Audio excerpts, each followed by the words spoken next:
Arkham Shadow completely changes the context of Joe Chill in the other Arkham games. Let me explain.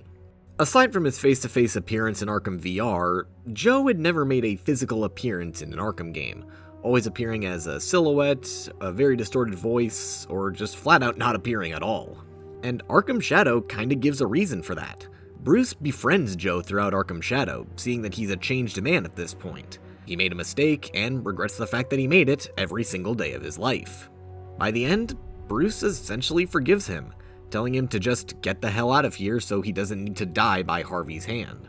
So then, if he just let him go like that, why does Bruce still have these bad memories of the night his parents died nearly 10 years later? I'm so sorry. I'm so sorry. Joe, just get the hell out of here. Joe, now! Well, let's look at each version of events from these games and see if we see a pattern.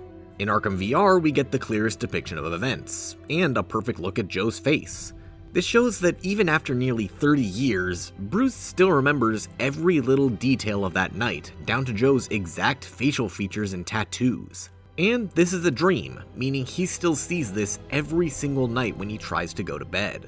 But then in the Arkham Origins version of events, all we see is a silhouette meant to represent Joe, not Joe himself, which is pretty strange when it's shown that he can recall every detail of Joe in Arkham VR, but he just doesn't here.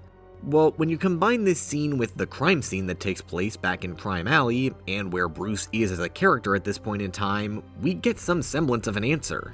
Bruce knows that Joe won't look like he did the night his parents died. It's been nearly 30 years. Obviously the man has aged and probably changed his appearance in some way as well.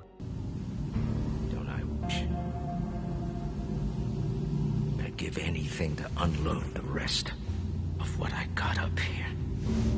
So without a modern face to keep putting the blame on, he just resorts to a shadow. He still remembers the exact details, but doesn't want to put his focus on a face that probably doesn't exist anymore.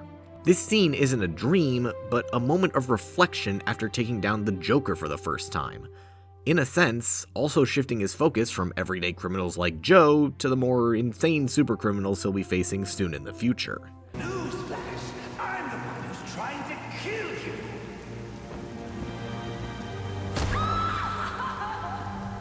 But now let's jump nearly a decade into the future, after the events of Arkham Shadow, where Bruce more or less makes peace with Joe. Obviously, we don't have a follow-up to show what actually happens to Joe, but I assume Bruce just let him go, forcing him to live with the knowledge that he created Batman, similar to the scene in Brave and the Bold. Anyway, for all future games, notice that Joe never appears in any of the memories of that fateful night. The closest we get is a distorted voice in the Asylum Scarecrow segment, which doesn't even say what Joe actually said for that matter. Please, there's no need for this. Stay where you are. Cash, jewelry, hand it over. Stay behind me, Bruce. Hand it over! Easy, friend. Easy. I look like your friend. I think that this can now be represented as Bruce moving on from the person who did it, and now shifting his focus towards an idea. This voice isn't meant to represent Joe, but mistakes, crime as a whole. It's no longer a person that killed his parents who needs to be brought to justice, but an idea that needs to be fought and prevented every day so that it can't happen again. Just because one man was brought to justice for committing a crime 30 years ago doesn't mean that it's not going to keep happening again and again. That's why Batman keeps fighting, despite getting some semblance of closure after confronting Joe. Just because he forgave doesn't mean he'll forget. I told you not to get rough with them. Yeah, well, I had no choice. We always have a choice, kid. His parents are still dead because of that idea, and many more parents could be dead by that same idea if he doesn't step in and fight against it. It further symbolizes Batman's shift in ideologies in Arkham Shadow, where he learns that a true hero doesn't punish the guilty in pursuit of justice, but save the innocent.